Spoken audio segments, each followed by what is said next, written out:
About 8 years ago, I had a conversation that changed my worldview when it came to the issues of energy and energy poverty. My goal today is, my hope, is that I can help you change how you think about these issues as well. 8 years ago, I was in this rural agriculture, there it is. I was in a rural agricultural village in West Bengal, and I met the woman on the left, Rehna Jamadar. My friend Joyashree Roy was translating for us. We visited this village because I was working on my first documentary, Juice, How Electricity Explains the World. Small agricultural village, predominantly Muslim. It had been connected to the Indian grid about 14 years earlier.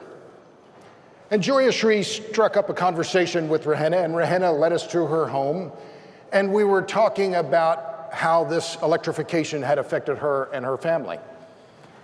And she talked about the fact that she was now able to use electricity in her kitchen and grind spices, and they had a home entertainment system, and they had lights. Now, recall, this is a woman who had lived almost her entire life in the dark. She was 44 years old. She had her first child when she was 16. So we talked a little bit more, and Rehna said, and very proudly so, that one of her daughters was in the university in Kolkata. And we chatted just a bit more, and I said, well, Rehna, if you had had lights in your home, if you had had electricity in your home when you were growing up, would you have gone to the university as well? And she didn't waste not a nanosecond, nodded her head and said, yes, I would have gone. And it took me a while. You know how you go to meet people and it takes you a while to kind of absorb what you've seen, what you've heard? And it was a couple days later I thought about this, and it came to me, darkness kills human potential. Electricity nourishes it. But the problem with this electricity and nourishing humans and human development and human possibility is that all around the world, people live in electricity poverty. Roughly 47% of the world's population lives in locations where per capita electricity consumption is less than 1,200 kilowatt hours per capita per year. That's about the amount of electricity used by a kitchen refrigerator in the United States. So this challenge that we face is enormous. But the opportunity is enormous. But why should we care? Because electricity frees women and girls from the pump, the stove, and the wash tub. Oh, you can clap. I like that. Thank you. Electricity frees women and girls from the pump, the stove, and the wash tub. This woman, my colleague Tyson Culver was shooting, the videographer, shot this woman pumping water from the well to carry back to her home. We don't carry water very often.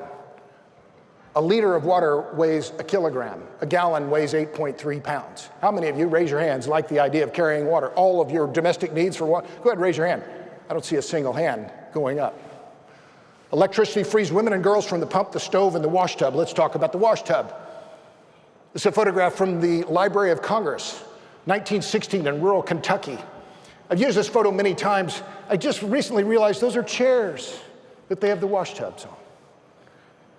Every minute, every hour, every day that a woman or a girl is washing clothes by hand is a minute, an hour a day that she's not in school, not in the library, not pursuing other opportunities. The late Swedish demographer Hans Rosling said, or estimated there are about 5 billion people walking around in the world today who are wearing clothes that have been washed by hand. That means there are 2.5 billion women and girls doing that washing. 2.5 billion. Okay, so the pump, the stove, and the wash tub, it's the stove that's the killer. The stove is the killer. Not my numbers, the numbers. World Health Organization data, 2.1 billion people today are cooking with traditional biomass, cooking with solid fuels, charcoal, dung, wheat straw, firewood.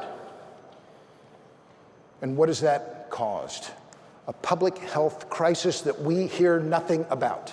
Nothing. I'm going to hit you with some more numbers, not a lot more, but consider this number. 3.2 million people die every year from indoor air pollution. That's more than die from AIDS, HIV, cholera, malaria, and tuberculosis combined. This is a scandal, ladies and gentlemen. 3.2 million people are dying every year because of energy poverty.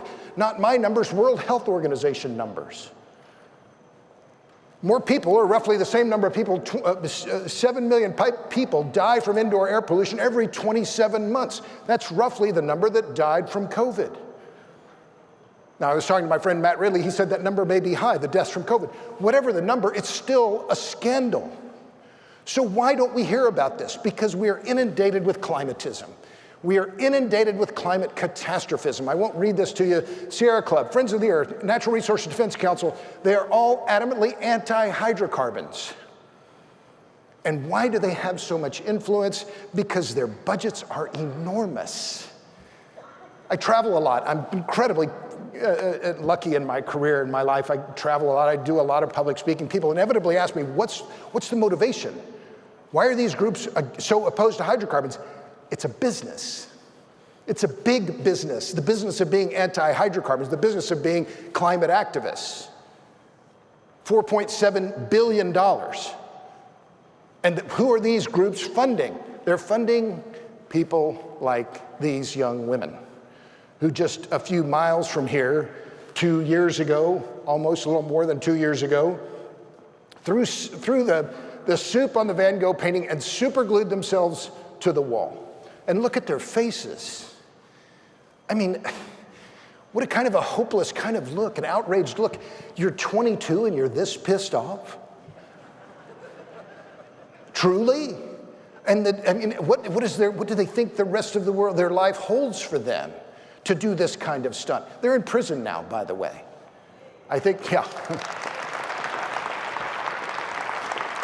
My vote would be to send them to rural Africa and not to allow them, or rural Asia, rural southern Asia, and allow them to use no hydrocarbons for the next 5 years and then come back and write us a little book report. How'd you like that Just Stop Oil now? But these are their demands. No hydrocarbons. Net zero by 2025. But it's not just the NGOs, it is the World Bank. My friend Todd Moss spotted this and wrote about it, and I followed his lead. This was on Twitter. The World Bank Energy Group is on Twitter bragging about their plans for Guinea-Bissau. How many of you can find Guinea-Bissau on a map? Go ahead, raise your hand. We're in a room of about 3,000 people. I see maybe 6 hands. Good for you. I'm going to show you the map in just a minute. But look at what the World Bank is saying. Guinea-Bissau, we want to reduce our CO2 emissions by 30% by 2030. And by the way, I don't use exclamation points very much, yet huge potential is ahead. The World Bank is cheering CO2 emissions reductions in Guinea-Bissau. And what is Guinea-Bissau? Where is it? It's that little pink dot over there. I didn't know where it was. I had to look it up.